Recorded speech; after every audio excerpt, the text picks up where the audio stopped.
The fastest way to prove that your imagination creates and becomes reality is this. I simply want you to think of your favorite food, your favorite meal. Maybe it's a dessert, maybe it's a drink, maybe it's some specific food.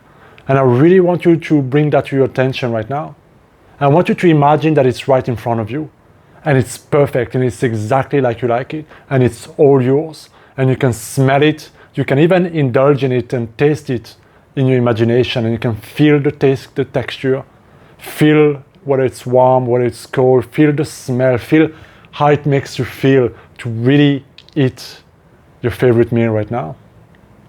And if you're like me, you're thinking of a tiramisu and you absolutely want one right now, because I feel so excited just thinking about it.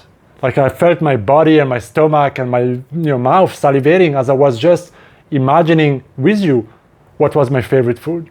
So in this video, what we're really gonna do is we're gonna demonstrate why your imagination creates your reality, how it works. We're gonna break it down, and we're gonna empower you to how you can consciously use your imagination to create more of the result you want.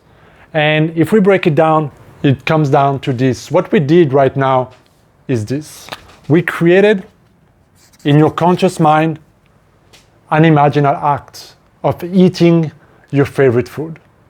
And we do that all day, every day, in so many different things. I could have asked you to imagine your worst food, the worst movie you ever had, to imagine the worst case scenario. I could have imagined you to win $10,000, how would you spend it, how you would feel. So I can either visualize something that makes me feel somewhat good, but we can also imagine a lot of other things that are somewhat negative in manner or in association. But what that felt in our body here, because this is the mind, this is the body, is that it created a feeling in the body. We could feel the pleasure of eating that food. We could feel the pleasure of eating that food, of smelling it, of tasting it. The same way that if I imagine having $10,000 in my possession right now to spend however I want, I can feel the excitement. I can feel what that brings in my body. So the simple act of visualizing something, even for a few moments, tells us that your body responds to your mind. Where you give your attention to in your mind, your body follows. And this is easily proven when you drive a car or you drive a bike on the road. Your car is going where you focus on. So if you focus on a tree and there is only one tree, you're gonna go toward the tree. But if you focus on going where you want, your body and the car will naturally follow. And that is the power of focused attention. But too often we're not aware of the mental picture we create and how that makes us feel. We're more easily aware of the feelings it generates in us, especially if it's negative, than the thought or the mental picture that created it. So this is so important, because based on what you imagine, you create a feeling in your body, and that will then create how your body is energetically. And so you're going to radiate a certain form of energy, a certain form of vibration, and based on that vibration, you're going to attract certain things into your life. But you also, based on how you feel, going to act and respond to life in a certain way. We all know that if you're angry, you're going to respond to a situation very differently than if you feel calm. If you feel excited about your favorite food, you're going to act very differently than if you just feel like, nah, this is average kind of thing. So how you feel contribute to not only what you attract, but how you act, the decision you make, and how you interact with the world, and therefore it brings about your result. So this is a simple way to look at it. But now it's more tricky, because most of the time, as I said before, we're not aware of the imaginal act, and we're not even in control, meaning it happens automatically. And it happens subconsciously, because here in the subconscious mind, we hold so many beliefs, so many habits. We even have that mental picture that is our self-image. And so 90% of what we do every single day, the thoughts, the emotions, the mental activity that we have, the behaviors that we have, are all subconscious, based on past conditioning. And what happens is that when the world is happening, meaning events are happening, something is coming into your attention, something is coming into your world, your subconscious mind is going to look at it and is going to filter that information based on all the conditioning that you have, all the beliefs, all the perception, what you think is right or wrong, all those kind of things that create the content of your subconscious mind. And based on what's happening, based on how you see it, because everybody experiences the world in a different way, I think it's very easy to accept that and to notice that. You're going to see that event uniquely in your own way, based on your subconscious mind. And that means that you're going to project in your conscious mind thoughts, mental images that will then create a feeling, whether it's a positive or negative feeling. And all of that happens in a second without you even being aware most of the time. And sometimes we do become aware. We become aware of the space between here, what we think it means subconsciously, and what we choose it means consciously. And this is the point of power, because we always have the ability to choose what consciously something means. But too often, let's be honest, we go on autopilot. Things are happening around us. We don't think about it. We respond. And it creates this habitual feeling, this habitual energy that is our vibrational identity, that is who we are. And we act and respond, and we get similar result. And it's like a cycle.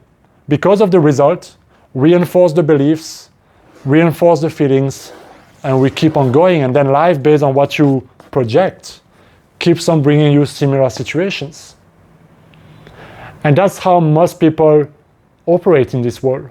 They operate unconscious. They're not aware of the power of the mind. They're not aware of the content of the subconscious mind, of the content and the power of consciously imagining what they want. But if you're here, it's because you're aware, because you seek, because you want to know how you can create your own reality and how imagination creates that reality. And the truth is that we have the power to change that. And this is all about having the discipline of mind to say, you know what, I'm no longer going to think like I've always thought. I'm no longer going to feel the same way I thought. I'm no longer going to see the world as I always done, because it's creating a result that is not what I really want. And as Neville Goddard or Joseph Murphy or Napoleon Hill or Bob Proctor said famously, what you hold in your mind, and if you can see something in your mind, you can hold it in your hands.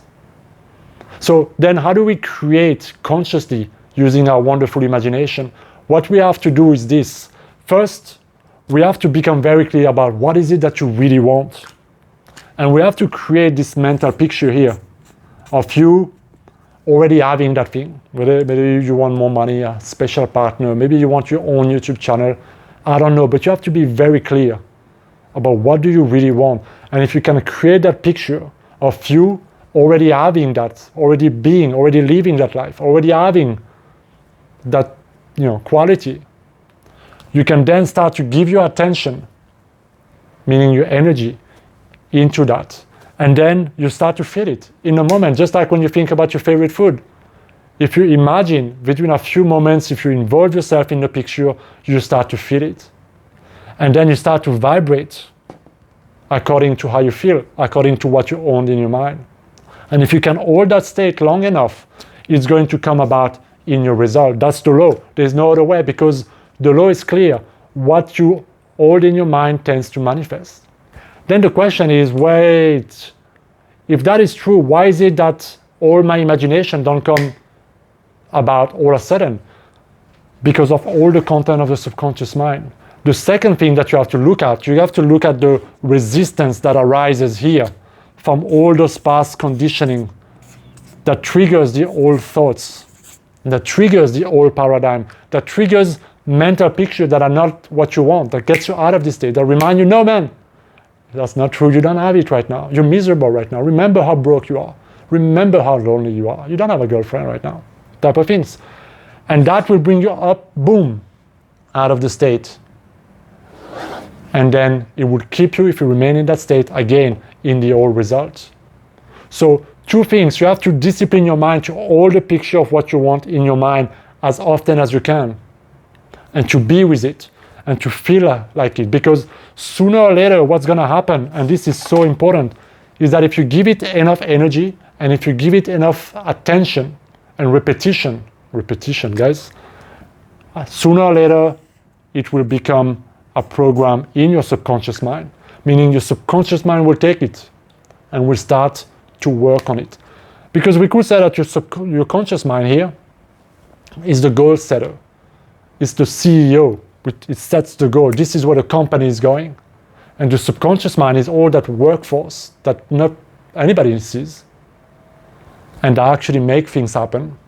And once the subconscious mind is on board, grabs that information, is going to naturally change things in your body and bring about the result that you want through ideas, through external event, through random synchronicities that's going to give you what you need to bring about the vision and the manifestation. And you have experience in your life right now of things like that. Maybe you think about somebody and you imagine talking to somebody, and all of a sudden, boom, they're calling you. Maybe you imagine a parking spot, maybe you imagine eating at a certain place. And then boom, your friend call randomly and say, hey, why don't we go there? Or you get a coupon to go there, or you get a discount at that place. There are countless little things like that that keep on always showing us the power of our imagination, whether it's a positive one or a negative one, because we can also imagine and hold negative things in our mind and also experience them. If you imagine yourself to be tired, to be really drained, you're gonna feel it. And if you do it consistently, you're gonna become the tired, drained person, even though you sleep 8 hours a day. Because you keep telling yourself, I'm tired. Right? So this is, in a nutshell, in a very simplistic way, why your imagination is creating your reality. And if I want to sum it up, really, it's twofold. The job of creating the life that you want, the job of having what you really want in your life is, one, can you know exactly what you want? Can you create a mental picture? Can you give your attention and really feel that you already have it? Because the feeling, once you have it in your body, means it's real, it's happening now. You've captured that energetical essence, the blueprint of what needs to happen for you to create it. And if you can remain with that feeling and discard all those, random thoughts and all those conflicting information, it will come into your life. The last thing I can invite you to do is to be proactive and look at what triggers you in your world. Whether you meet people, whether you get angry, pissed off in certain situations, all of those are opportunities for you to heal certain beliefs, for you to release certain grudges, for you to release certain emotions, for you to turn old negative events, so to speak, into empowering one, so that you no longer react in the old way when the world is triggering you.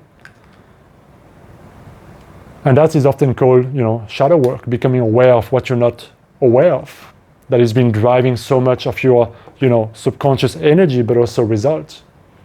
And the world here is your perfect mirror, because what you see is only a reflection of your subconscious mind. And what you see in your subconscious mind often came as a result of what you imagined something meant back then. And you simply created a program.